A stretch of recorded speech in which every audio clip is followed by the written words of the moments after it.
He's overjoyed that Daniel is still alive. But this is the verse they don't tell you about when you read this story in children's church, right? When you teach children's church, they don't talk about this verse 24. Because not only is is King Darius overjoyed that Daniel's still alive, but as the king and realizing the full events of what has happened. Again, by this point, Darius knows that he's been played for a fool. He knows these officials have set him up, that they have used him, that they have undermined his authority, that they've caused Darius to betray a trusted friend and advisor.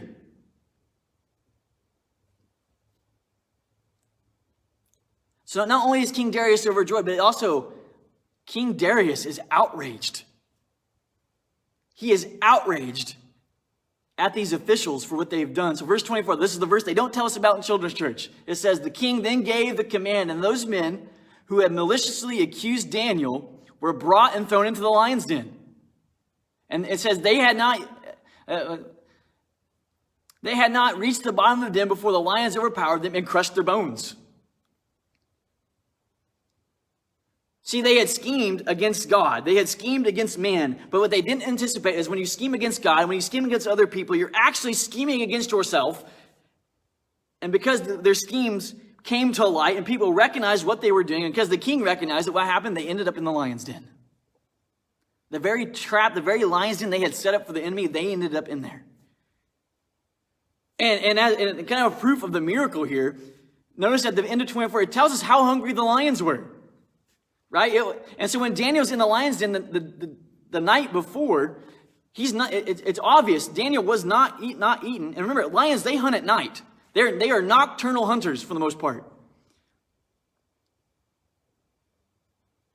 I'm second guessing that now. Anyway, scratch that. All right. But anyway, so these lions, right? They don't eat Daniel. But it's not because the lions aren't hungry. They don't eat Daniel because God closes their mouths so they can't eat him. That is the miracle in this passage.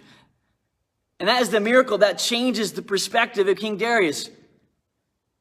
Because only a powerful God could take a creature so powerful as the lion and shut their mouths. But again, we see how hungry the lions are. Why? Because as soon as these other officials are dropped in there, what happens? The lions eat them. They don't even hit the bottom of the floor first. They are eaten instantly. And that is the cost of sin that was the cost of their sin. Sin has a cost. But notice that there's another detail in 24. So even if you have a good Sunday school teacher at children's church and they told you about the officials getting tossed in, they probably left this part out too. So not only are the officials thrown in there, but it also says in 24, they and their children and their wives were tossed into the lion's den too. Now understand this is a different time and a different practice, and by no means am I saying God's okay with this practice that took place. This is one of those instances where it's not saying this was the will of God, but this is describing an event that happened, that the king was outraged and had these malicious officials and their families tossed into the lion's den. Why would Darius do that? Well, one, they had schemed against him.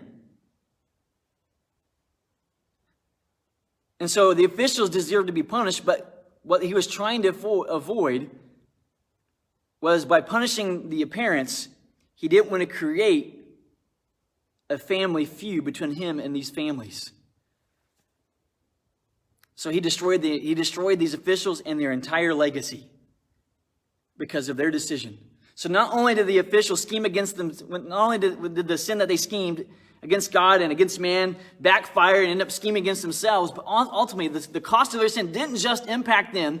Their sin destroyed the lives of their families too. And that's what sin always does. You see, so often we think our sin just hurts us. I'm not hurting anybody else. The only person I'm impacting by my sin is me. But that's not true. Whenever we commit sin, it always hurts other people too. And remember, what are the two greatest commands that Jesus tells us?